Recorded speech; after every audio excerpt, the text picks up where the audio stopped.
Hello, dear friends. I welcome you all to my Facebook page, and I'm live with another class.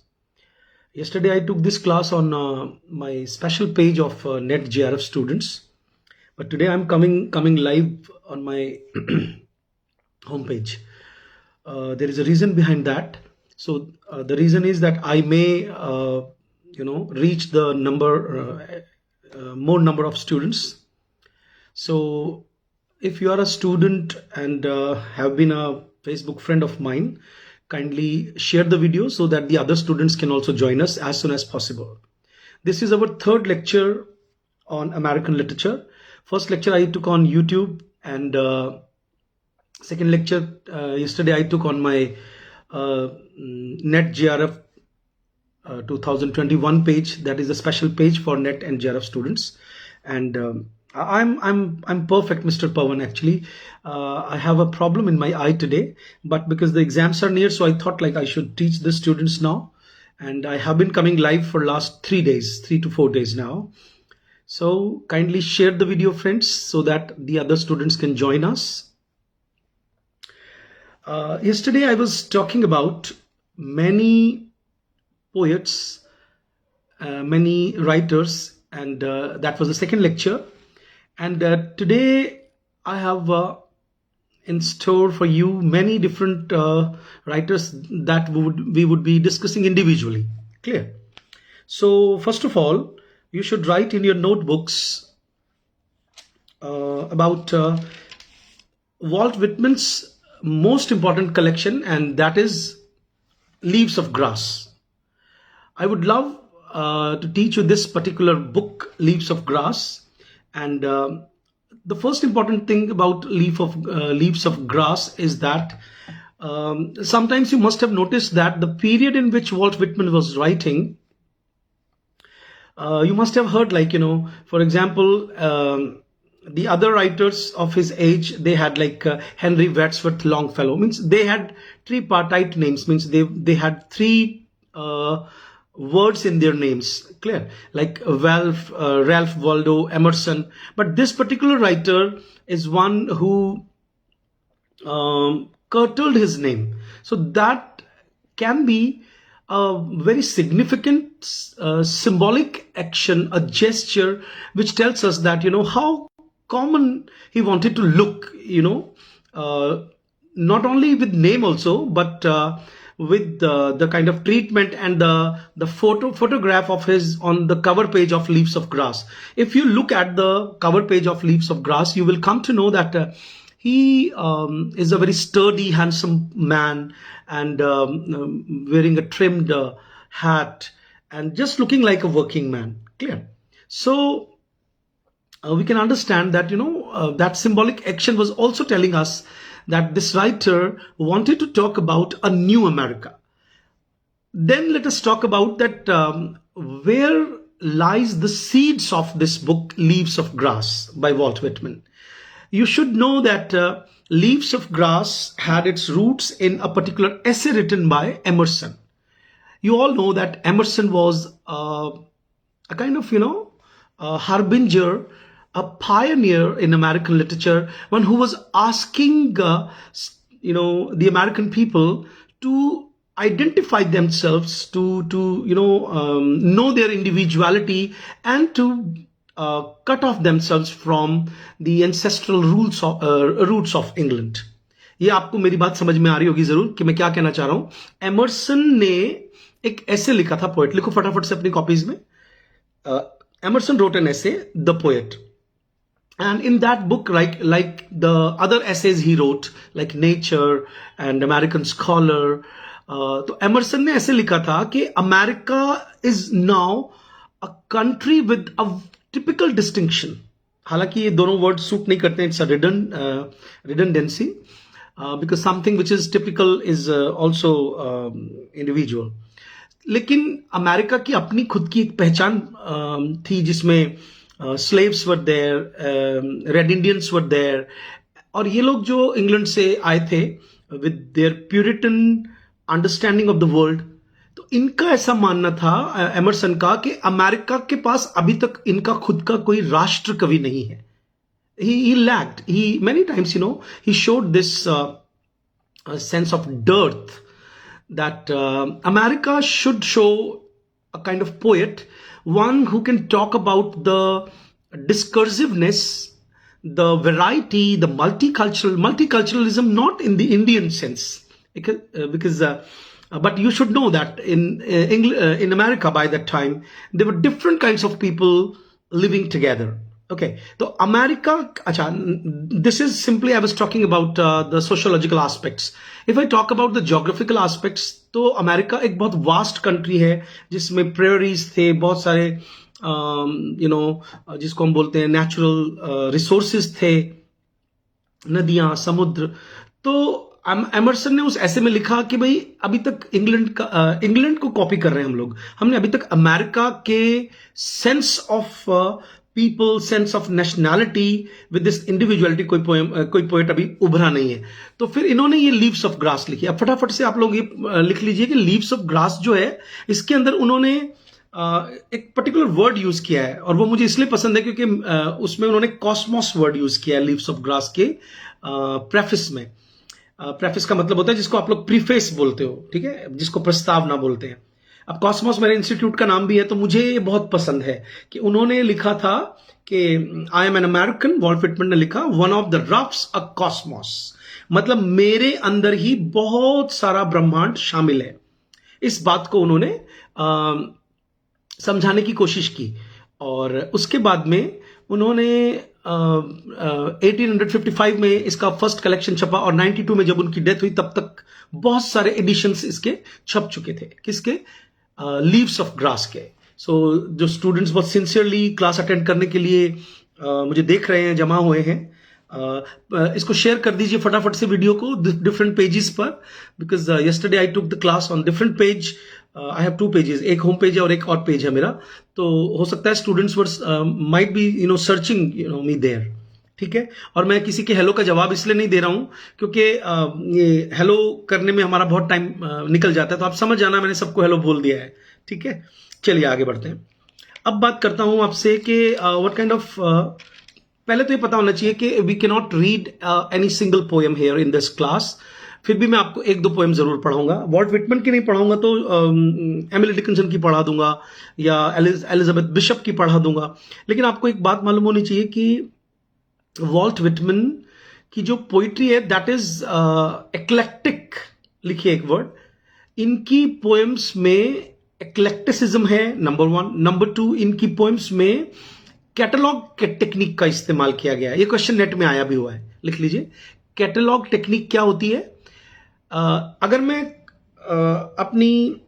मैं कल भी बता रहा था आपको कि मैं जो अमेरिकन एंथोलॉजी है, not an anthology, American literature की, उसमें से आपको पढ़ाता हूं. तो इसमें से अगर मैं कोई पोएम निकालूं भी इस वक्त, तो I will ask you to come with that poem. जैसे अब्राहम लिंकन की डेथ के ऊपर उन्होंने एक बहुत इंपॉर्टेंट पोएम लिखी थी. 3-4 पोएम्स लिखी इन्होंने. ऐसे क्वेश्चन आया हुआ है आपके नेट में कि अब्राहम लिंकन की डेथ पर उन्होंने कितनी पोएम्स लिखी थी. तो आप लिख लीजिए, उन्होंने 4 पोएम्स लिखी थी. और सबसे इंपॉर्टेंट जो पोएम है वो इस कैटेगरी में वो है when lilacs last in the dooryard bloomed. आराम से नाम लिखिए. व्हेन लाइलेक्स लास्ट, लाइलेक्स फूलों का नाम होता है, okay. Lilacs last in the dooryard bloomed, मतलब अच्छा, अब जब हम इस पोएम को पढ़ते हैं तो हम देखते हैं कि the writer has really made a catalogue of things. मतलब इनकी जो पोएम है उनमें आप देखोगे कि ये लिस्ट बनाने बैठ जाते हैं. Then you will be surprise like can we call it a poem. लेकिन क्योंकि अभी मैं बता रहा हूं ना, we are studying here with a very particular purpose of preparing for objective questions.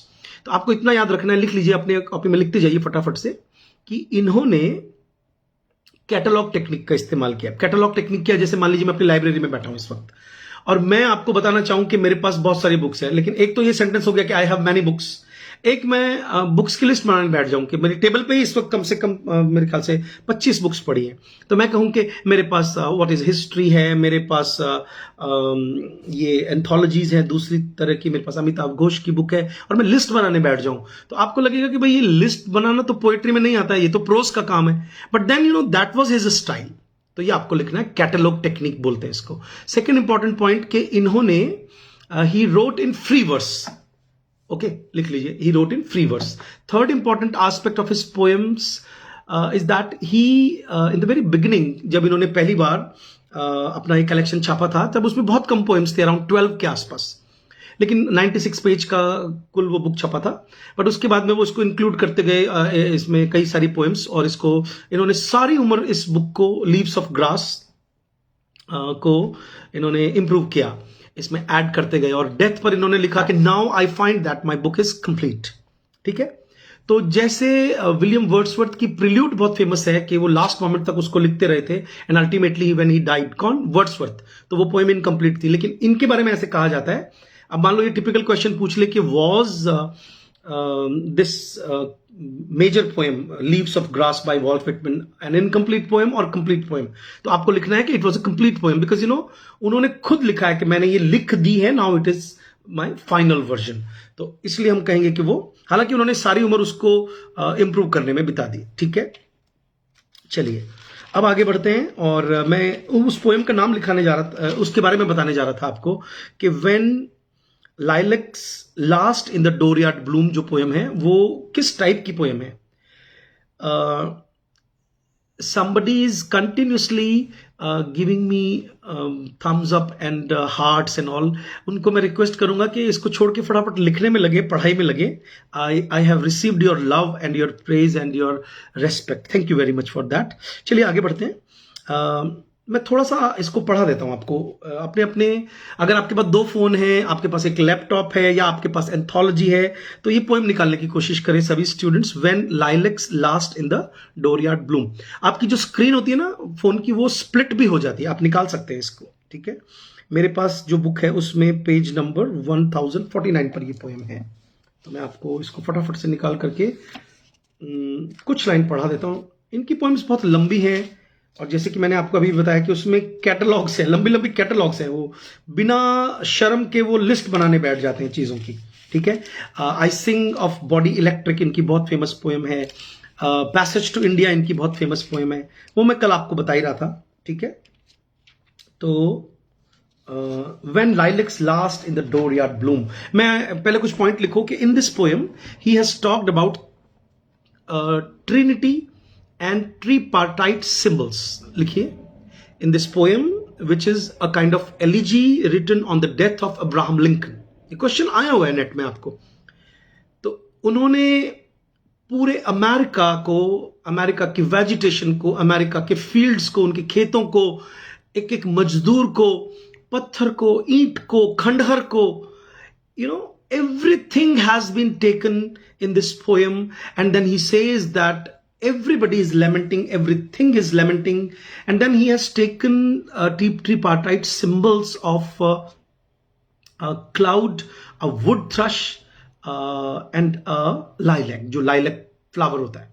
ठीक है, तो मैं पढ़ रहा हूं, when lilacs last in the dooryard bloomed and the great star early drooped in the western sky in the night। पूरी poem नहीं पढ़ सकता, लेकिन स्टार्टिंग की पोएम लाइन्स इसलिए पढ़ रहा हूं क्योंकि वो एग्जाम में पूछते हैं mostly.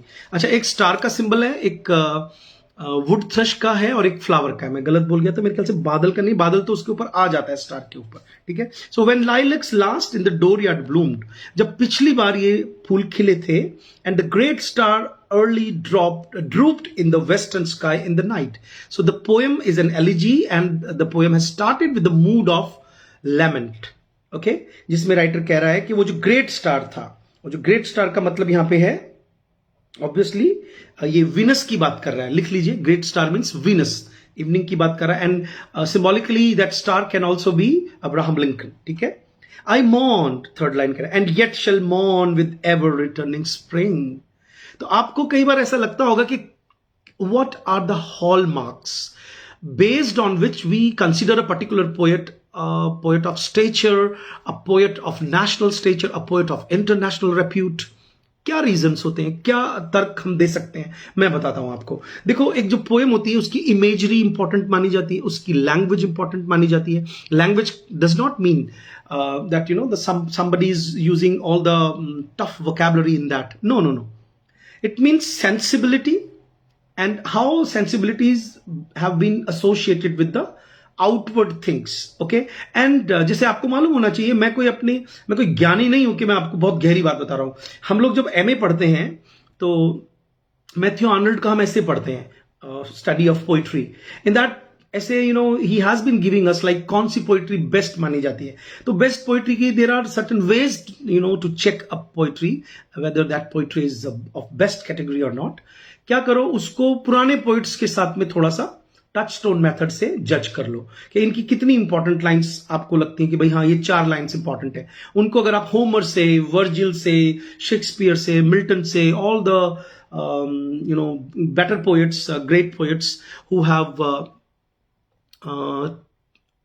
shown the resilience of test के, उनको लोगों ने टेस्ट किया, उनको चेक किया, and then they were resilient के वो अगर किसी वजह से उनको नकार भी दिया गया तो दे केम बैक, और आज भी वो उस कसौटी पर खड़े उतरते हैं। तो मैं क्या कहना चाह रहा हूं आपको, मैं ये कहना चाह रहा हूं कि जैसे ही आप इनकी पोएम्स पढ़ते हो और आपको ऐसा लगता है कि देखो, मेरे को एक बात और याद आ रही है कि जब मैं वॉल्ट विटमैन पढ़ा रहा हूं आपको, तो आपको एक छोटी सी बात याद रखनी है कि वॉल्ट विटमैन की जो पोएम्स हैं उनके अंदर एक डेमोक्रेसी का कॉन्सेप्ट है, जो कि अमेरिका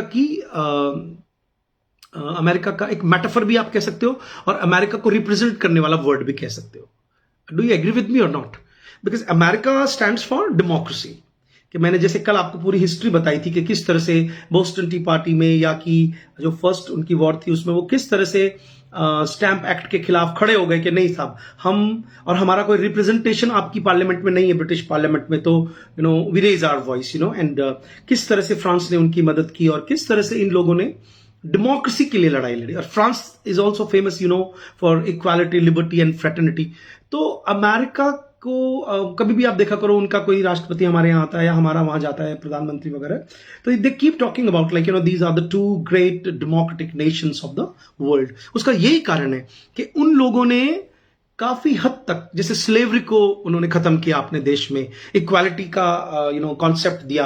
अब्राहम लिंकन को क्यों मार दिया गया था, बहुत सारे स्टूडेंट्स को मालूम नहीं, क्या पता ये क्वेश्चन पूछ ले कि अब्राहम लिंकन, आपको मालूम है, he talked about anti slavery, ठीक है? तो उनके ऊपर ये जब कविता लिखते हैं, इसका मतलब है he was showing his gratitude to a person who really talked about America. आपको मालूम होना चाहिए कि जब अमेरिकन कॉलोनीज ने, जो 13 कॉलोनीज जो बाद में यूनाइटेड हो गई और यूएस से बन गया, उन्होंने जब ब्रिटिश के खिलाफ लोहा लिया first time, they fought against the British.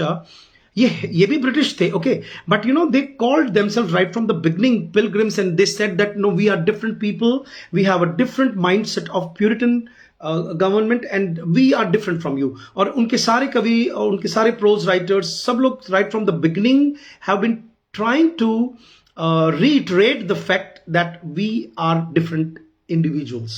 तो उस इंडिविजुअलिटी के साथ में जब हम इनको देखते हैं, मैं बहुत डिटेल में आपको नहीं बहुत सारी हिस्ट्री बताऊंगा, क्योंकि क्वेश्चंस जब आते हैं तो आपको या तो पोएम में से पूछे जाते हैं, लेकिन अमेरिकन लिटरेचर का फ्लेवर आपको पता होना चाहिए कि डेमोक्रेसी कहां आती है। डेमोक्रेसी लैंग्वेज में आती है, कि आपकी जो लैंग्वेज है, जैसे पोएटिक डिक्शन की थ्योरी को वर्ड्सवर्थ ने नकारा था। आपको मालूम होना चाहिए कि जब हम रोमांटिसिज्म पढ़ते हैं तो हम कहते हैं कि भाई नियो क्लासिसिज्म की तरह हार्ड vocabulary यूज नहीं करनी चाहिए, because common man can not understand. It means common people's participation in to the creativity also, that is also democracy.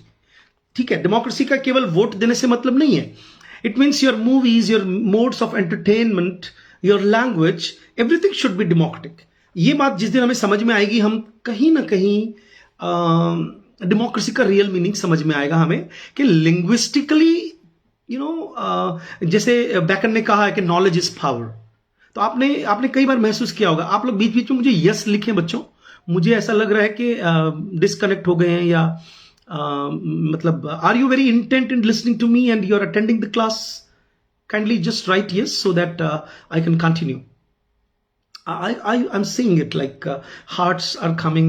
आज मेरी आंख में भी थोड़ी प्रॉब्लम है, मैं हो सकता है पूरे 1 घंटे आपको ना पढ़ा पाऊं, दिख भी रहा होगा इसमें फुंसी हो गई है।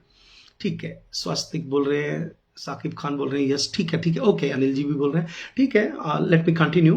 एंड आप लोग लिख भी रहे होंगे, ठीक है। अच्छा, अब मैं बात करना चाह रहा था कि पोएम थोड़ी पढ़ा देता हूं आपको, बातचीत एक्सप्लेन करने बैठता हूं तो बहुत सारी चीजें एक्सप्लेन करता चला जाता हूं, ठीक है। अच्छा, जो बच्चे हमारे ऑनलाइन स्टूडेंट्स हैं, मैं उनसे रिक्वेस्ट करूंगा कि अपने ग्रुप पे भी एक बार इस वीडियो को शेयर कर दो, इस स्ट्रीम को, ताकि वो बच्चे देख लें, उनको पता, जिनको शायद मालूम ना हो कि क्लास चल रही है। चलिए आगे बढ़ते हैं। मैं फिर से एक बार स्टार्टिंग पढ़ रहा हूं इसकी। कौन सी पोएम की स्टार्टिंग पढ़ रहा हूं मैं? When lilac last in the dooryard bloomed. When lilacs last in the dooryard bloomed, and the great star early drooped in the western sky in the night, I mourned, and yet shall mourn with ever returning spring. तो मैं आपसे बात कर रहा था कि कैसे great poet है, कैसे मैं पढ़ते ही ये कह सकता हूं कि नहीं नहीं, he is great not because I have read somewhere and I'm simply following their verdict and version, and now I consider that he's great because somebody else has said that he's great. I feel that out of my reading and understanding, he has created, an an atmosphere of gloominess, melancholy and regret. क्योंकि जब किसी की death होती है तो यही तो माहौल क्रिएट होता है, इफ यू लव समबडी, ठीक है ना। चलिए, so when ever returning spring trinity sure to me you bring.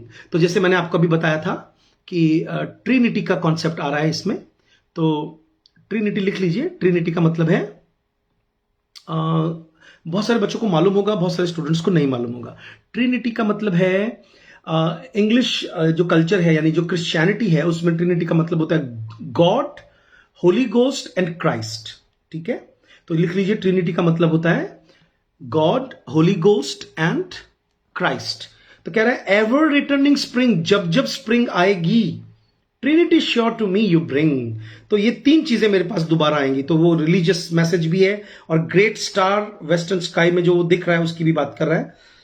लाइलक्स blooming perennial, लाइलक्स हमेशा खिलते रहेंगे, and drooping star in the west. अब वो ट्रिनिटी की बात कर रहा है यहां पे। ट्रिनिटी का जो मैंने मीनिंग बताया, that is religious, and the kind of trinity writer is talking about is the blooming, ये जो लाइलक्स हैं, flower, blooming perennial and drooping star in the west, and thought of him I love, और उसका विचार साथ में जिसको मैं प्यार करता हूं, यानी अब्राहम लिंकन। अब देखिए कैटलॉग टेक्निक आ रही है 3rd स्टैंजा में। O powerful western fallen star, O shade of night, O moody tearful night, O great star disappeared, O black murk that hides the star, O cruel hands that hold me powerless, O helpless soul of me, O harsh surrounding cloud that will not free my soul.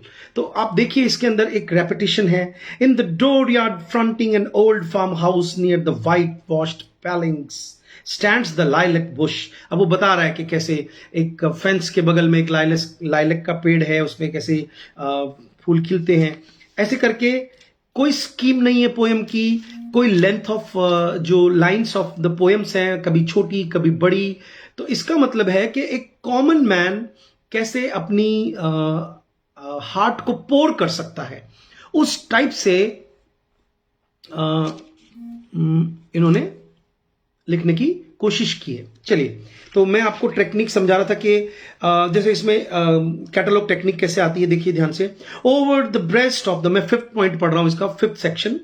Over the breast of the springs the land amid cities. क्या दिखाया कि जहां जहां से जो funeral procession गुजरेगा, किसका? Abraham Lincoln का। तो लोग क्या करेंगे? Over the breast of the springs the land amid cities amid lanes and through old woods where lately the violet peeped from the ground spotting the grey debris amid the grass in the fields with each side of the lanes passing the endless grass. तो देखिए क्या दिखा रहा है, खेत दिखा रहा है, प्रेरीज के ग्राउंड दिखा रहा है, जो कि America, it means America is visible in his poems, ठीक है। पासिंग द येलो स्पीयर्ड व्हीट, गेहूं की बालियां देखी होंगी आपने कभी, इन दिनों पक रही हैं, आपने नोटिस किया होगा खेतों में। येलो स्पीयर्ड व्हाइट, इमेजरी देखिए, लैंग्वेज में प्रोसोडी देखिए, ठीक है, कि राइटर ने जो व्हीट है, व्हीट का जो प्लांट होता है जिसमें ऊपर वीट उगा हुआ है, उसको राइटर ने स्पीयर बोला है। स्पीयर मतलब भाला, ठीक है। तो wheat every grain from its shroud in the dark brown fields of horizon. एक लाइन समझने के लिए बहुत है कि ये कितने गहरे कवि हैं। वो कह रहे हैं कि पके हुए दाना दिखाया है, ग्रेन फ्रॉम इट्स श्राउड, लेकिन जो इमेजरी उसमें राइटर ने नेगेटिव कैपेबिलिटी किड्स की तरह यूज कर ली। कैसे? श्राउड। मैं आपको कल yesterday I was talking about Dead poets Society movie, जिसमें Walt Whitman and Keats and Shakespeare और मिल्टन का बार बार रेफरेंस आता है। मैं आपसे रिक्वेस्ट करूंगा, जब कभी आपका पढ़ लिख करके बहुत बोर हो जाओ तो वो पोएम, वो वाली फिल्म देख लेना आप, dead men's society, dead poets society, sorry. तो आपको पता चलेगा कि कैसे वॉल्ट विटमैन को कितनी रेस्पेक्ट वेस्टर्न कल्चर में दी जाती है। अब इस पोएम की लाइन को देखिए, पके हुए गेहूं की बाली का एक एक दाना जो अपना कफन ओढ़े हुए है। मैं हिंदी इसलिए कर रहा हूं ताकि कॉमन स्टूडेंट भी इसको समझ ले, ठीक है। It's my democracy from a very different angle, okay.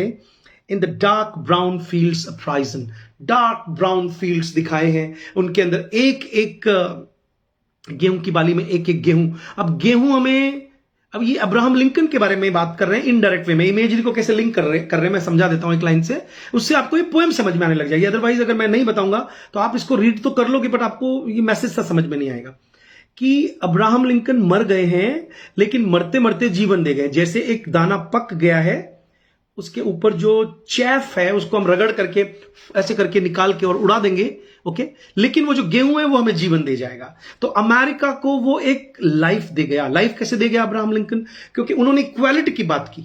तो हम समझते हैं ना, जैसे आज भारत है, मल्टी कल्चरल है, मल्टी रिलीजियस है, तो हमारी शान, हमारी आन, हमारा एग्जिस्टेंस, हमारा सर्वाइवल और हमारी ताकत क्या रहेगी बताओ आने वाले समय में, कि हम लोग एक होकर के रहें, है ना। जितने भी लोग भड़काते हैं उनको हम एक बार साइड में कर दें, तो हम we will be the power in the coming time, like America is the power, ठीक है। आपने कभी नोटिस किया होगा कि आप कोई भी नेशनैलिटी हो, आप जब अमेरिका जाते हो और सपोज आपको ग्रीन कार्ड मिला है, and ultimately you are saluting the flag of America, isn't it?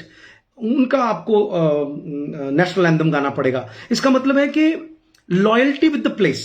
अब मैं ये लेक्चर डाइवर्ट नहीं करना चाह रहा, मैं बताना चाह रहा था कि एक लाइन में वॉल्ट विटमैन जो है वो अपनी गहरी बात कह रहे हैं। Passing the apple tree blows off white and pink in the orchards दिखा दिए। कैरिंग अ कॉर्प्स का मतलब होता है डेड बॉडी। कहता है वो एक डेड बॉडी को लेकर जा रहे हैं, किसकी? अब्राहम लिंकन की। Carrying a corpse to where it shall rest in the grave, night and day journey a coffin. दिन रात एक कॉफिन चल रहा है। इसका मतलब है नेचर को मौन करते हुए दिखाया है। तो he has gone away from the concept of pastoral elegy.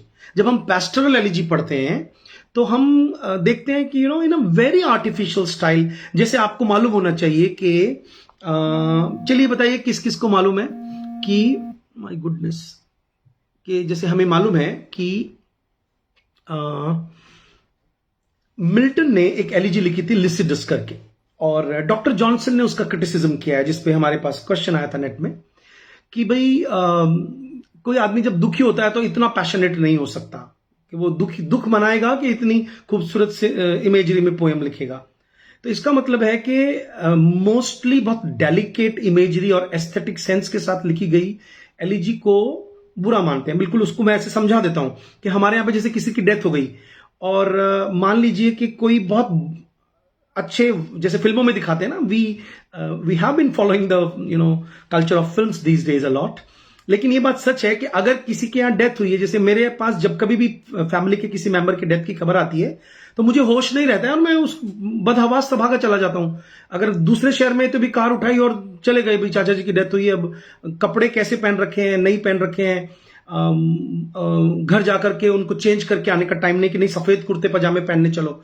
लेकिन हमने देखा है कई लोगों को कि वो बिल्कुल फिल्मी अंदाज में सफेद कुर्ते पजामे पहन करके वहां पहुंचे हैं। साफ ही पता चल रहा है कि वो इस चीज को अरेंज करने में लग गए कि भाई हमारे पास हो सकता है उस वक्त, भाई हम तो बड़े कॉमन लोग हैं, बिलो मिडिल क्लास लोग हैं, आपको तो मालूम ही है, हो सकता है सफेद कपड़े या कुर्ते पजामे या धोती कुर्ता प्रेस नहीं हो उस वक्त, आयरन नहीं हो, नहीं पहन के जा सकते, सोचो। लेकिन कोई बिल्कुल उस तरह से सज धज के आया है मान लो, तो इसका मतलब है कि उसको दुख कम है, उसके पास बड़ा टाइम है, इमोशनली बड़ा डिटैच्ड है वो इससे।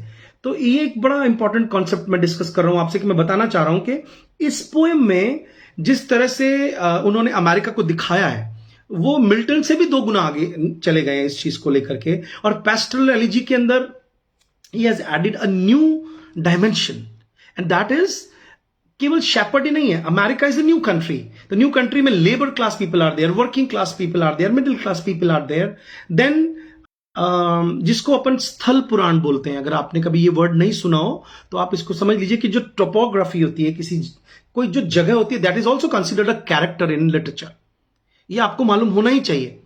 तो उस जैसे मान लीजिए मैं बिहार में रहता हूं, मान लो, हालांकि मैं अभी राजस्थान में हूं, तो आपको नहीं लगता कि वहां की आबो हवा, वहां का जो अनाज पैदा होता है, वहां का पानी, वहां का कल्चर, ये सारी चीजें मेरी पर्सनालिटी में आ जाएंगी कुछ सालों बाद?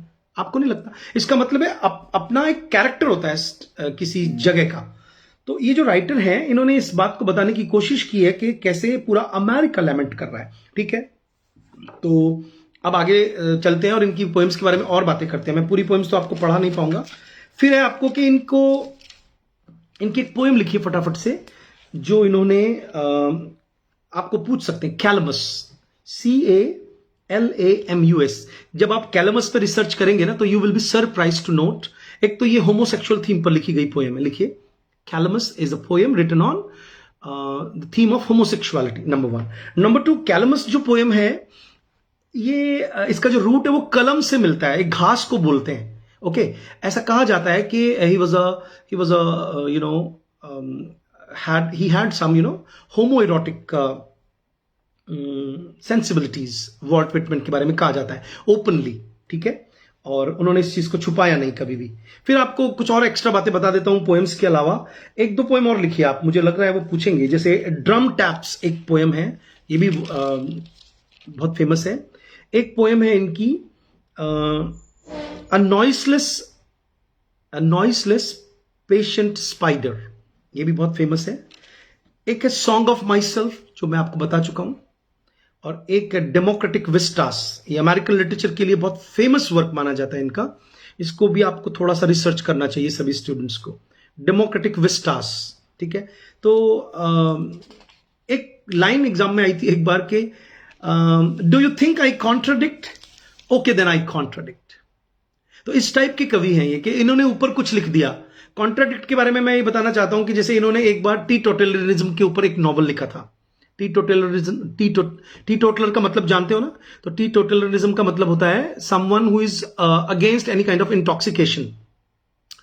तो ये बुक भी छप गई and he became famous also.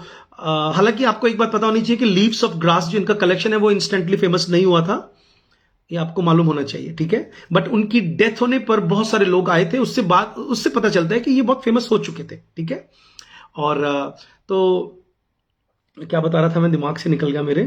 What I was talking about, कोई मुझे याद दिलाए कि इन्होंने हाँ, वो एक नॉवल लिखा था टीटोटलिज्म के ऊपर, और बाद में जब वो छप गया तो उन्होंने लिखा कि हाँ, मैं खुद I was under the spell of intoxication of high booze, और उस नशे में मैंने 3 दिन में ये नॉवल लिखा, और मुझे रिग्रेट है कि मैंने वो नॉवल क्यों लिखा। तो ये कॉन्ट्राडिक्टरी भी रहे हैं काफी हद तक। ठीक है, फिर हमें एक क्वेश्चन आ सकता है कि भाई इंग्लैंड में कौन ऐसे राइटर्स थे जो इनसे काफी ज्यादा इन्फ्लुएंस्ड हुए। So is there anybody in my class, FB class, that or YouTube, because I will upload this video on my YouTube channel also later on.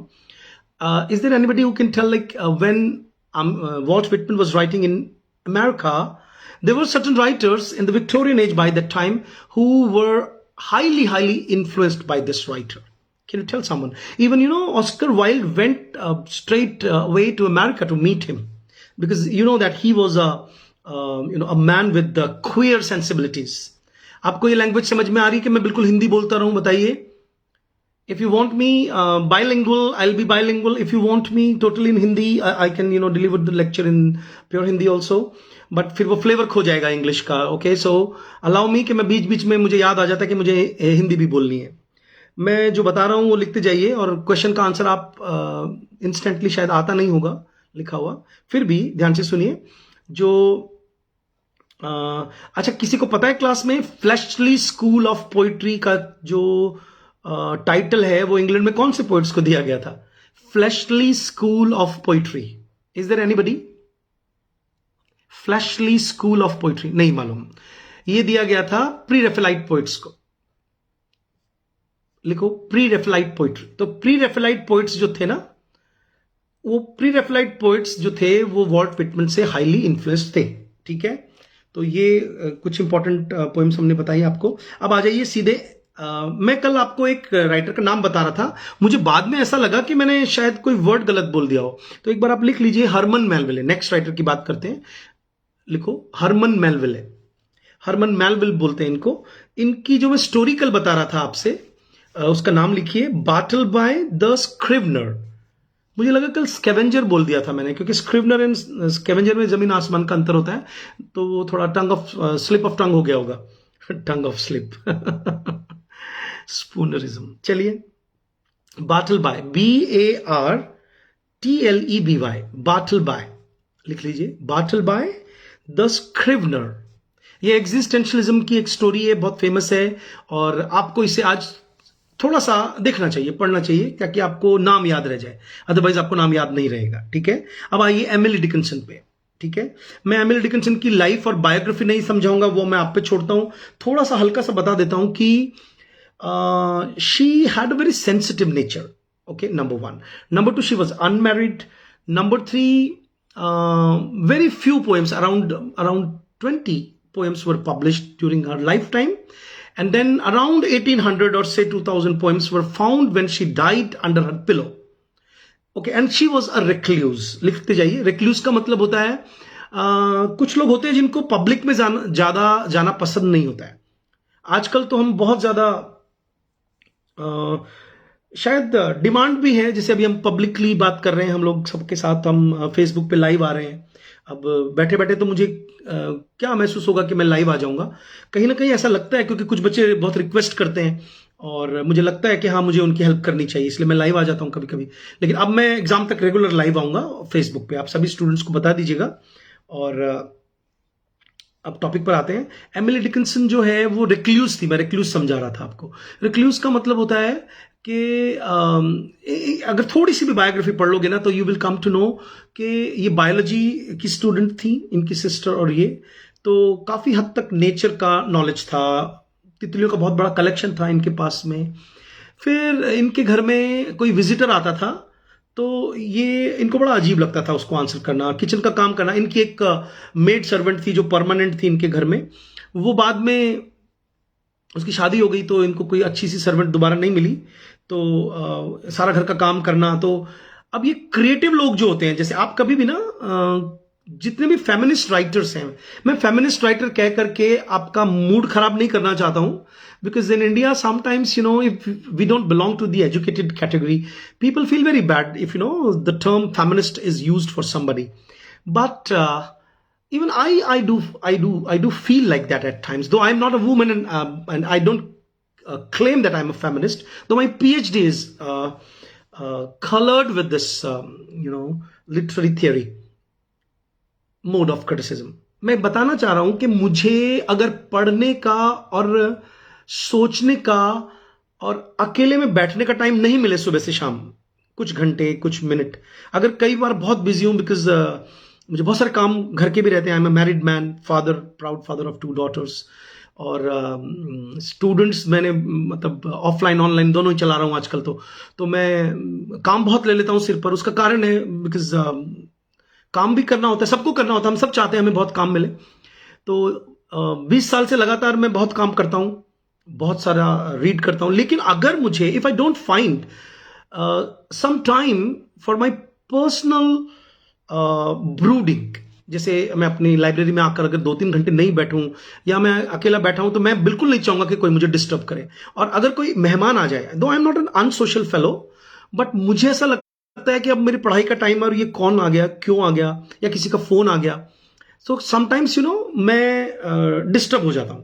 तो अब मैं हो जाता हूं, तो I can understand that what might Emily Dickinson must have felt. ठीक है, हम लोग एमिली डिकिंसन पे आ गए बच्चों, कहीं आप अभी भी वॉल्ट विटमैन पर अटके हुए हो, उसको थोड़ा पढ़ लेना। एंड आई डिक्लेयर अगेन कि मैंने बहुत से स्टूडेंट्स मुझसे जुड़ गए हैं। मैंने उनसे कहा था कि हम गूगल फॉर्म पे टेस्ट देते हैं और वो फ्री में नहीं देते हैं। जो हमारे ऑनलाइन स्टूडेंट हैं उनको तो फ्री में देते हैं। हम 100 क्वेश्चन का एक सेट बनाते हैं और वो मैं खुद बनाता हूं। सारे दिन इसी काम में लगा रहता हूं। मैं एग्जाम से पहले मैं लग जाता हूं। अभी मैंने एक बुक भी आने वाली है जिसमें ऑब्जेक्टिव क्वेश्चन है, और वो इतनी स्टैंडर्ड की बुक है कि आप उसका एक दो स्क्रीनशॉट मेरे से मांग सकते हो व्हाट्सएप पे, तो आपको पता चलेगा कि हाँ ये स्टैंडर्ड के क्वेश्चन है जो नेट में पूछे जाते हैं, उस टाइप का। उसमें मैंने बहुत सारी बुक्स को एज इट इज यूज किया है, ताकि बच्चे अगर मान लीजिए जैसे एमएच एब्रम पूरी ना पढ़े और मेरी ऑब्जेक्टिव क्वेश्चंस की बुक पढ़ ले तो उनको पूरा बेनिफिट हो जाएगा। ठीक है। इसके अलावा वो पेड जो टेस्ट है वो आप ज्वाइन कर सकते हैं। उनमें आपका अगर मान लीजिए आप अब ज्वाइन करते हो और मान लीजिए हफ्ते में 2-2 टेस्ट भी आप कर लेते हो तो हो सकता है आपका नेट क्लियर हो जाए। ठीक है। मैं ये बात बीच में क्यों बताने लगा हूं आपको कि मुझे ये कहना है कि जब हम सोचते हैं बैठ करके, मैं वापस उसी टॉपिक पर आ जाता हूं कि एमिली डिकिंसन जो है वो किस टाइप की राइटर है। फटाफट से लिखना स्टार्ट करो। एमिली डिकिंसन एक तो है स्यूडो मिस्टिक राइटर की कैटेगरी में आते हैं। आप उनको एग्जैक्टली मिस्टिक राइटर नहीं कह सकते। ओके। दूसरा, she had a predilection for melancholic things. Okay, लिखते जाओ melancholic थिंग्स।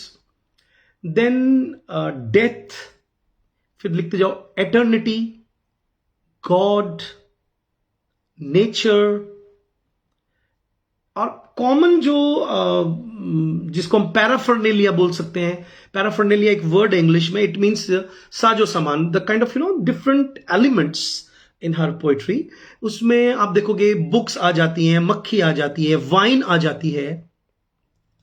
मैं बता देता हूं, साकिब खान मुझसे पूछ रहे हैं, मैं एक टेस्ट का 200 रुपीज चार्ज करता हूं कि अगर आप एक टेस्ट मुझसे लेंगे तो फोन पे आप मुझे 200 रुपीज पे कर देंगे, मैं आपको आपके ईमेल पे या आपके व्हाट्सएप पर वो टेस्ट का लिंक भेज दूंगा। ठीक है। इस तरह से 200 रुपीज इसलिए कि आपको शायद मालूम नहीं है, एक टेस्ट पेपर बनाने में मुझे 10 दिन लग जाते हैं, क्योंकि मैंने बताया ना आपको कि ये बिल्कुल ऑर्गेनिक तरीके से बनाए जाते हैं। मैं इधर उधर से क्वेश्चंस नहीं लेता हूं।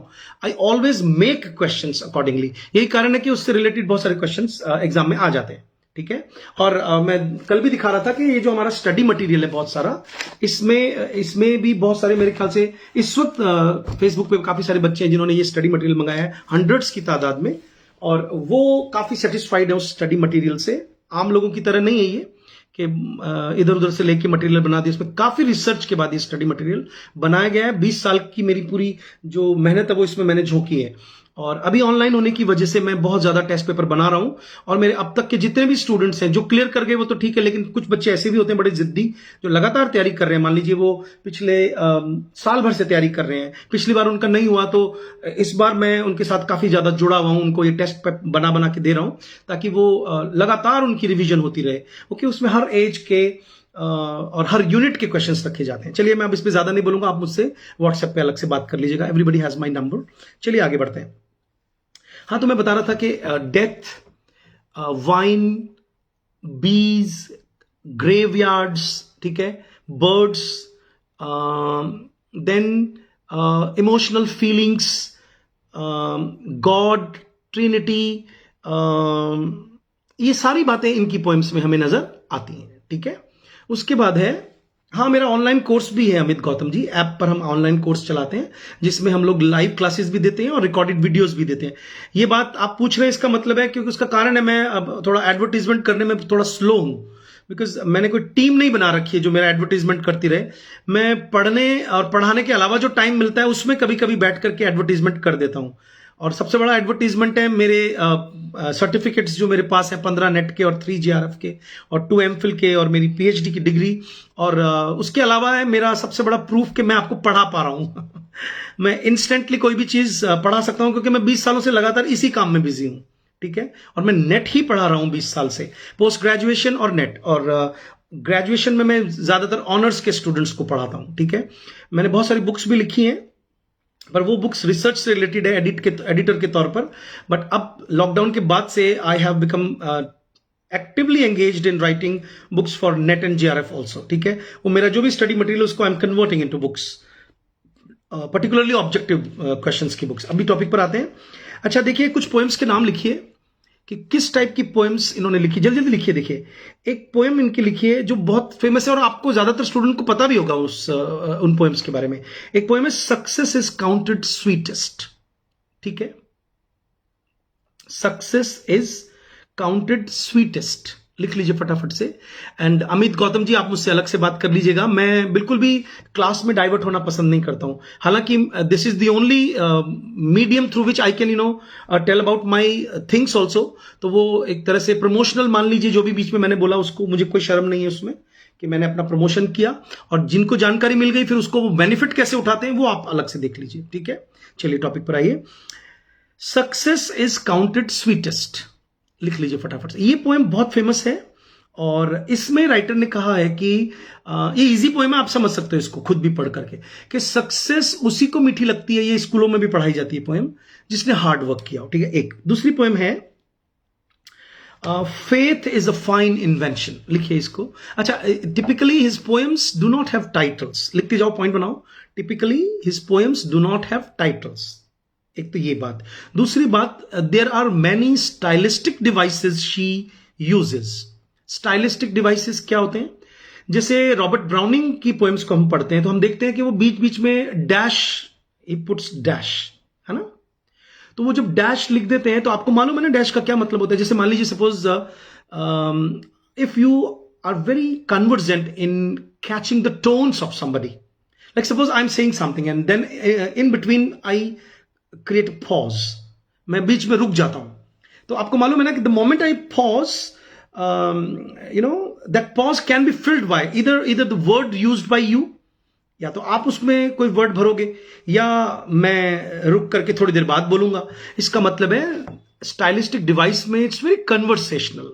ठीक है, और कैपिटलाइजेशन लिखते जाओ, हाइफन्स का यूज किया है इन्होंने रॉबर्ट ब्राउनिंग की तरह। देन इनकी पोएम्स में एक स्पिरिचुअलिटी का कॉन्सेप्ट है, इनकी पोएम्स में स्यूडो मिस्टिसिज्म है। 100% मिस्टिसिज्म नहीं कहते हैं, क्योंकि जो 100% मिस्टिक होते हैं उनको कहीं ना कहीं गॉड दिख जाता है या अनुभव हो जाता है, but she keeps beating about the bush regarding, I am sorry I am using the wrong idiom here, but अभी मेरे दिमाग में ये इडियम आ रही है that she keeps trying to show that somehow God is there, eternity is there, and I am touching that, or I'm feeling that eternity, the way she explains her experience with eternity.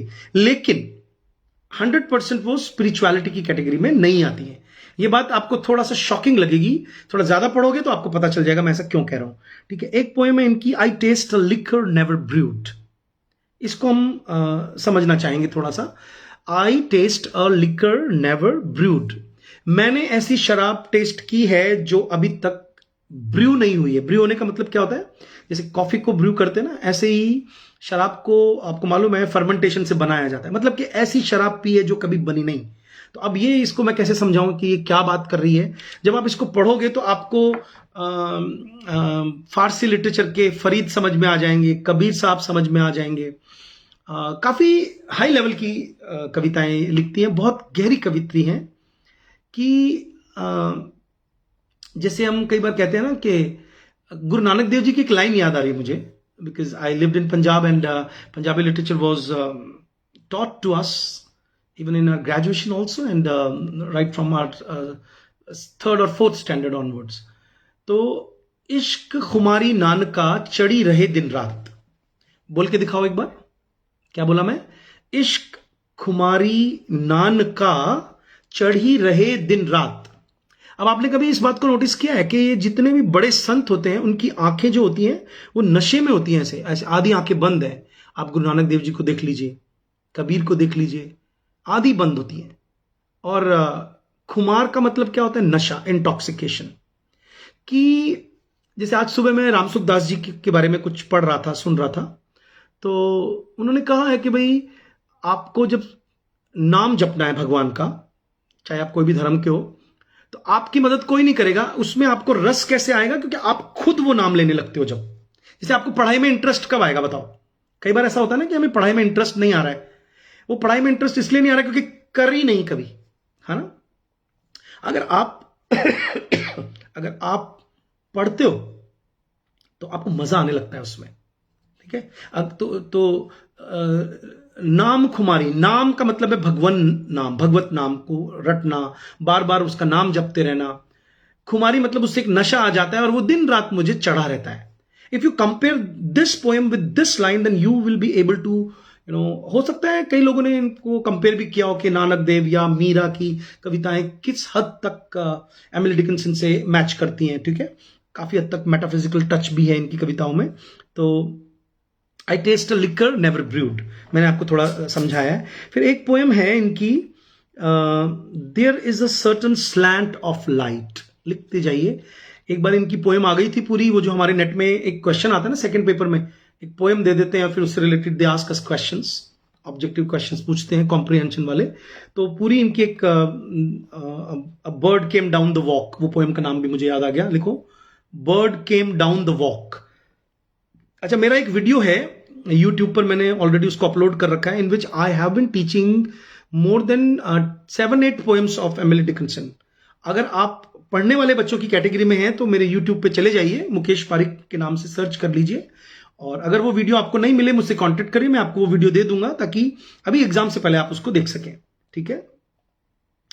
फिर एक poem है इनकी के this was a poet it is that, लिखिए इस poem को, this was a poet it is that, ठीक है। फिर एक पोएम है आफ्टर ग्रेट पेन, ये मेरी फेवरेट पोएम की कैटेगरी में है। After great pen a formal feeling comes. कोई भी पोएम लाइटली नहीं लेगा बेटा, मैं नाम भी भूल गया, शत्रुपा आपने कौन सी पोएम कहा है मुझे, क्योंकि मैं ऑफ एंड ऑन स्किप कर रहा हूं। After great pen a formal feeling comes, ये पोएम बहुत फेमस है, ठीक है। फिर है आई हर्ड अ फ्लाई बज व्हेन आई डाइड, ये भी बहुत फेमस है। आई died for sorry I heard a fly बज व्हेन आई डाइड, ठीक है। अच्छा, आपको याद है एक बार नेट में क्वेश्चन आया था, बहुत बहुत इजी सा क्वेश्चन, ठीक है। एक क्वेश्चन आया था कि या who are you, are you no, I am nobody, who are you nobody too, लिखो ये, आप पढ़ना इसको घर पर। फिर वो मना करती है कि I am nobody and are you a nobody too, then don't disclose yourself, don't advertise yourself, otherwise they will show you your anatomy the way they can show the anatomy of a frog, they will public you। छोटी सी poem है 8 line की, मैंने वो समझा रखी है YouTube पे, आप उसको पढ़िएगा वहां पे जाकर के कि I am a nobody and who are you a nobody too. अभी क्वेश्चन आया हुआ है नेट में, ठीक है। तो ये पोएम क्यों पूछी उन्होंने, यही लाइन क्यों पूछी, क्योंकि एक बहुत ग्रेट थिंकर ही, देखिए जिसका कॉन्शियसनेस लेवल हाई होता है वही तो सोचेगा ना, और वो सोचेगा जो आम आदमी नहीं सोच सकता। तो आपको नहीं लगता कि the condition of women in that America, she exposes that condition also. Feminist इनकी पोएम्स को अलग लाइट में पढ़ते हैं, स्पिरिचुअल लाइट में पढ़ने वाले लोग अलग कैटेगरी से इनकी पोएम्स को पढ़ते हैं, ठीक है। चलिए आगे बढ़ते हैं ताकि आपको, tell all the truth but tell it slant, ये लगभग 1 साल तक ये लाइन मेरे व्हाट्सएप का स्टेटस रही थी, क्योंकि ये मुझे बहुत पसंद है। इस पोएम में इन्होंने कहा है कि किसी को सच मत बोलो, tell all the truth but tell it slant. अब यहां पे ट्रूथ का मतलब गॉड भी हो सकता है, यहां पे ट्रूथ का मतलब वाकई जब हम किसी को उसके बारे में बात करते हैं और उसका सच बता दें और वो कड़वा हो तो सामने वाला बर्दाश्त नहीं करता है, तो ये कह रहे हैं कि उसको स्लैंट बताओ, ठीक है। इस तरह से ये कुछ इंपॉर्टेंट पोएम्स थी इनकी। फिर मैं आपको आज एक खास पोएम पढ़ाना चाहता हूं, फटाफट से लिख लो। थर्ड राइटर्स और भी इंपॉर्टेंट है बीच में, but I am jumping to Elizabeth Bishop. फटाफट लिखिए, रात भी बहुत हो रही है, बच्चे मुझे कहते हैं कि आप थोड़ा जल्दी आ जाए करो, पर मैं इंस्टीट्यूट से मैं 8 बजे घर पहुंचता हूं क्लासेस वगैरह लेकर, तो उसके बाद मेरे पास पूजा के बाद थोड़ा बहुत टाइम बचता है कि मैं लाइव आऊं, तो 10 बज जाते हैं बच्चों। I am so sorry for that, but मैं आपकी पूरी हेल्प करूंगा ऑनलाइन आकर के। जितने भी स्टूडेंट्स हैं, जैसे कई बच्चे पिछले नेट में जब हम लॉकडाउन में ऑनलाइन पढ़ाने लगे थे, काफी स्टूडेंट्स को हेल्प मिली थी मेरे लेक्चर से, तो मैं चाहता हूं कि इस बार भी वो हेल्प मिले। एलिजाबेथ बिशप की एक पोएम है बच्चों, एक तो वो पोएम का नाम है वन आर्ट। अच्छा, यस लिख के बताइए आपको पढ़ना है वो पोएम, तो मैं पढ़ देता हूं। एक विलेनिल है ये, विलेनिल। विलेनिल मालूम है आपको क्या होता है? I am waiting for your answer. एक विलेनिल है ये, VILLE, विलेनिल, NILLE, विलेनिल। एक 19 लाइन की पोएम होती है जिसमें इंटरनल राइमिंग होती है और राइम स्कीम होती है, 3 लाइन्स की, और लास्ट में 4 लाइन्स होती हैं। कुछ स्टूडेंट यस बोल रहे हैं, ठीक, मैं पढ़ा देता हूँ, मेरे को भी बड़ा मजा आ रहा है पढ़ाने में। लेकिन इसको आपको घर पे जाके, जो भी मैंने पोएम्स कही हैं, इन पोएम्स को घर पे जाने का मतलब है you are already at home. मेरी आदत पड़ गई है स्टूडेंट को इंस्टीट्यूट में बोलता हूँ ना, घर जाकर ये पढ़ना, ठीक है। शक्ल भी खराब हो रखी है आज तो, चलो कोई बात नहीं। जो पढ़ने वाले बच्चे वही हमारे चैनल पे आते हैं, यूट्यूब पे भी कोई नहीं देखेगा कि इनके बाल कैसे हो रहे हैं या क्या हो रहा है, इट डजेंट मैटर। आंख भी सूजी हुई है आज तो, किसी ने नहीं पीटा है मुझे, मेरे क्या आंख में फुंसी हो गई है। चलिए ठीक है, हंसी मजाक से आगे बढ़ते हैं। 1 आर्ट, एलिजाबेथ बिशप, ठीक है। विलेनिल लिख लो, 19 लाइन पोएम होती है। क्वेश्चन आया है, आपको मालूम है वर्ल्ड में 2-3 विलेनिल बहुत फेमस है बच्चों। एक है डिलन टॉमस की, do not go in gentle into that good night, rage rage against the dying of the night. लिखो लिखो, मैंने अभी नाम बोला है। एक वर्ल्ड फेमस विलेनिल है, ये एक फ्रेंच स्टाइल की पोएम होती है, और जो नियो रोमांटिसिज्म के कवि है, नियो रोमांटिसिज्म इंग्लैंड में आया था वर्ल्ड वॉर के दौरान। वहां पे एक कवि थे डिलन टॉमस, उन्होंने एक पोएम लिखी थी, do not go gentle into that good night, rage rage against the dying of the night, ऐसे करके। वो बहुत अच्छी पोएम है, मुझे उसकी लाइंस काफी सारी पसंद है, इसलिए मैं याद कर लेता हूं उनको। अब मैं आ रहा हूं 1 art bye Elizabeth bishop. Elizabeth bishop पे अगर पिछले नेट उठाओगे ना, तो एक क्वेश्चन आया था कि उनकी पोएम्स क्या बताती हैं। तो चलिए, आपका आज का होमवर्क है, आप लोग थोड़ा पढ़ें कि अमेरिका के जो मेजर पोएट्स हैं, खास तौर पे 20th सेंचुरी के आसपास या 19th सेंचुरी में। तबस्सुम, क्या रिपीट करना है बेटा मुझको? Dylan Thomas, DYLAN, Dylan Thomas जो हैं वो इंग्लिश पोएट है, अमेरिका के नहीं है वो। उन्होंने एक विलेनिल लिखी थी, क्या नाम है उसका, मैंने बताया था अभी, do not go gentle into that good night. वो उनकी फादर की डेथ के ऊपर उन्होंने लिखी थी, कि जब उनकी हालत बहुत खराब हो गई थी, तो वो कह रहे थे कि इतनी easily don't succumb yourself, don't surrender to the death. कोशिश करो कि आप, जैसे मोस्टली लोग क्या करते हैं, जब बुढ़ापा आता है तो जानबूझकर शो करते हैं, अरे हम तो बूढ़े हो गए हैं। कुछ लोग क्या करते हैं, जैसे आशा भोसले, कि वो बिल्कुल गजरा लगा करके और बिल्कुल तरीके से तैयार होती है, और वो ये कहती है कि भाई मैं तो अभी जवान हूं, है ना, अभी तो मैं जवान हूं, इस तरह का गाना। हालांकि उन्होंने नहीं गाया, वो खानम साहब ने, खानम बेगम कोई एक सिंगर है पाकिस्तान के, नाम भूल गया उनका, उन्होंने गाया। तो बात करना चाह रहा हूं कि इस टाइप की वो पोएम। अब ये पढ़ते हैं 1 आर्ट, चलिए। The art of losing isn't hard to master. एक बहुत ही सार्केस्टिक अंदाज में उन्होंने लिखा है कि the art of losing isn't hard to master. कहता है कि चीजें खोने का भी एक आर्ट होता है, और उसको, उस पर अगर मास्टरी करनी है तो कोई वो बहुत कठिन आर्ट नहीं है, बहुत आसानी से आप चीजों को खो सकते हो। So many things seem filled with the intent to be lost, that their loss is no disaster. कहता है कितनी चीजें जिंदगी में खो जाती हैं, और फिर वो खोना भी कोई डिजास्टर नहीं लगता है। अब फेमिनिस्ट टोन मुझे तो एकदम पढ़ते ही समझ में आ रही है कि ये कितनी गहरी बात कर रही है। What she is talking about, आप कभी देखिए, हालांकि मैं एलिजाबेथ बिशप पढ़ रहा हूं आपके लिए, बट मुझे तो एमिली डिकिंसन याद आ रही है। क्या है, आपको लगता है एक औरत, जैसे आज का ही मैं आपको दिन बता देता हूं कि हमारा जो दिन है, मेरी वाइफ सुबह उठती है, शी इज अ केंद्रीय विद्यालय टीचर, एंड उठ करके वो हम सबके लिए नाश्ता बनाती हैं, दोपहर के खाना भी काफ़ी सारा बना देती हैं। फिर मैं उनको छोड़ने जाता हूँ स्कूल, और वो स्कूल चली जाती हैं, दिन में आती हैं वो। तो आज कुछ ऐसा हुआ कि हमें बहुत सारे काम निपटाने थे, तो हम इंस्टीट्यूट के बाद मैं उनको लेकर के कहीं गया, बच्चे भी साथ में थे। फिर हम काफ़ी लेट आए वहाँ से, आज इंस्टीट्यूट जल्दी क्लोज किया क्योंकि होली की छुट्टियाँ हो रही हैं, तो काफ़ी बच्चे चले गए घर। तो मैंने देखा कि दिन भर आराम ही नहीं कर पाई बिल्कुल। लास्ट में भी अभी खाना वाना बना करके जब हम लोग खा रहे थे, तो व्हाट शी वाज सेइंग, अब अंदाजा लगाइए कि मैं तो पूजा करने बैठ गया, because I am a man in patriarchal culture of family setup in India. मैं तो अपना पूजा कर रहा हूं, ओके। लेकिन आपने नोटिस किया है, वो तो खाना भी बना रही हैं, फिर वो बिटिया का होमवर्क भी करा रही हैं, वो वॉशिंग मशीन में बीच में कपड़े भी डाल रही हैं, अपना काम कर रही हैं, और वो दूध वाले से भी फोन पे कुछ बात कर रही हैं। इसका मतलब है कि उसका पर्सनल स्पेस, उसका पर्सनल टाइम। अब भाई मैं कोई कॉमन आदमी तो हो नहीं सकता ना, ज्यादा पढ़ा लिखा तो हूं ही, तो obviously day to day life में कोई कोई 4 बार ऐसी घटना जरूर घटती है लाइफ में कि देन आई फील कि हाउ ओवरबर्डन्ड आवर विमेन आर। ठीक है, अब अमेरिका और इंग्लैंड, ऑस्ट्रेलिया, कनाडा, आपको मैं एक बुक का नाम याद दिलाना चाहता हूं, जर्मेन ग्रियर की द फीमेल यूनक, लिख लीजिए। जर्मेन ग्रियर एक बहुत फेमस राइटर हैं फेमिनिज्म की, उनकी एक बुक है द फीमेल यूनक।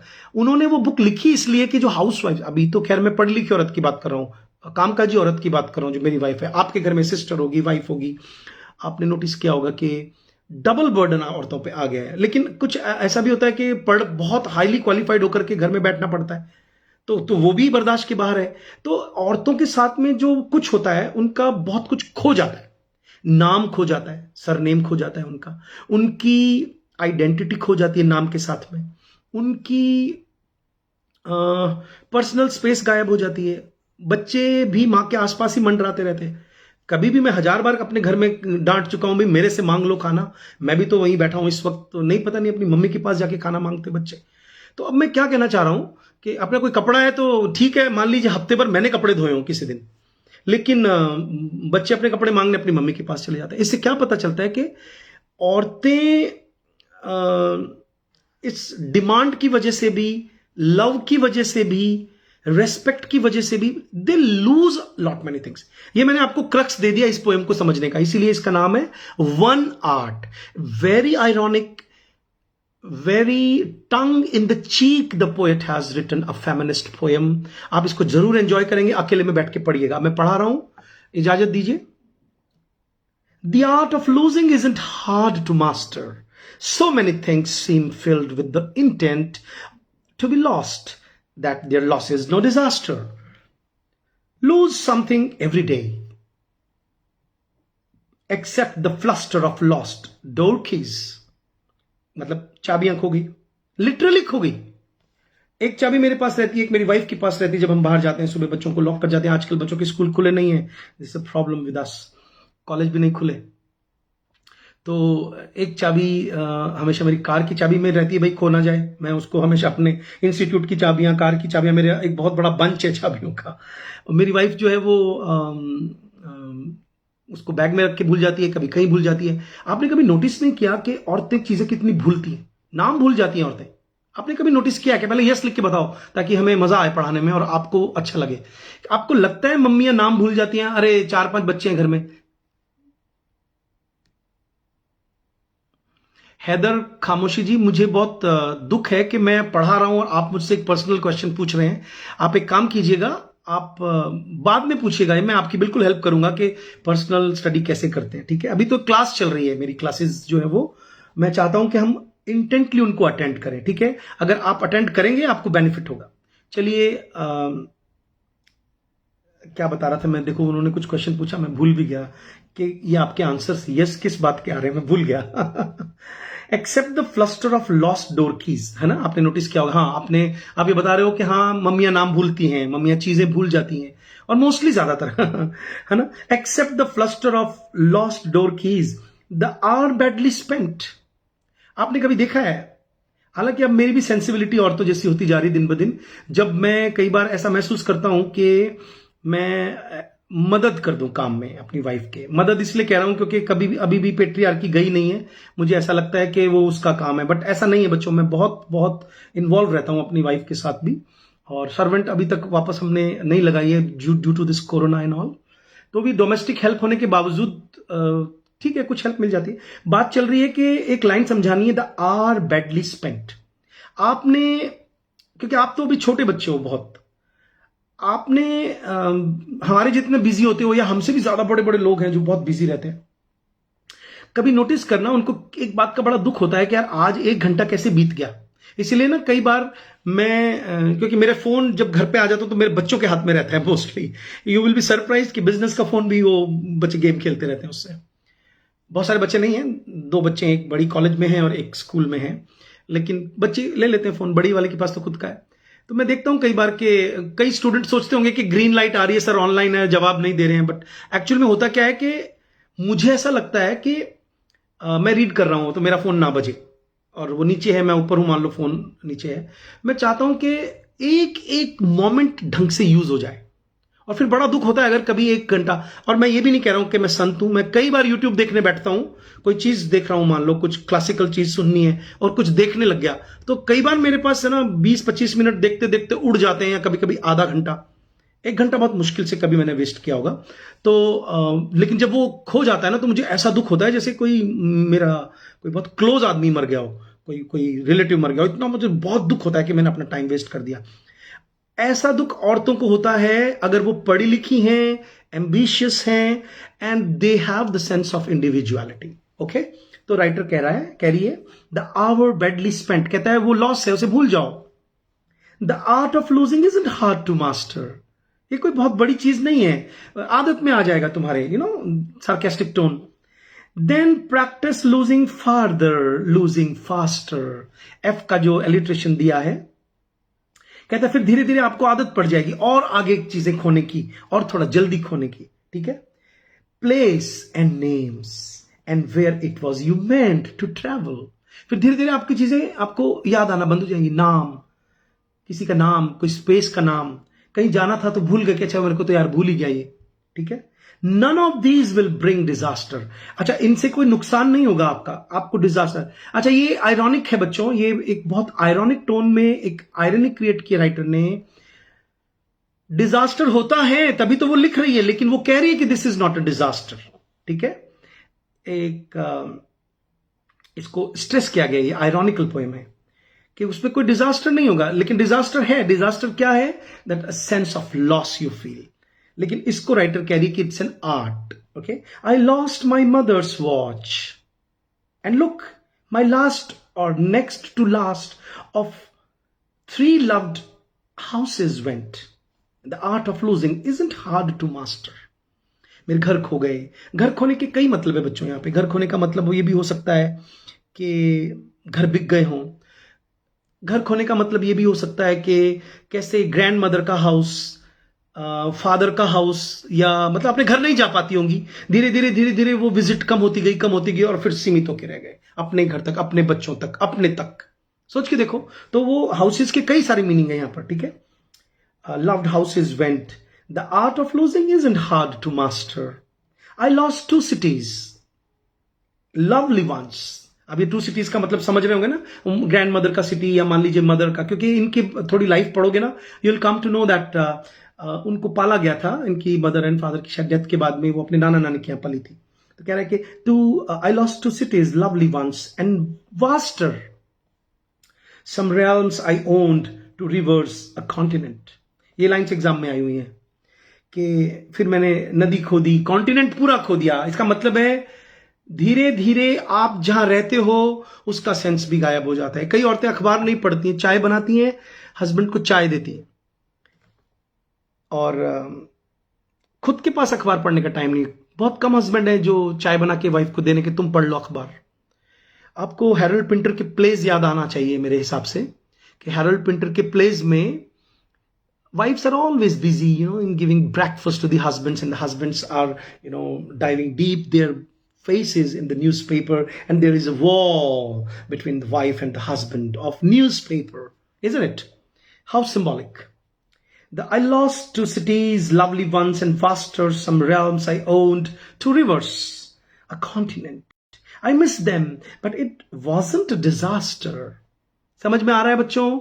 मेरे ख्याल से पढ़ने से भी समझ में आ रहा होगा।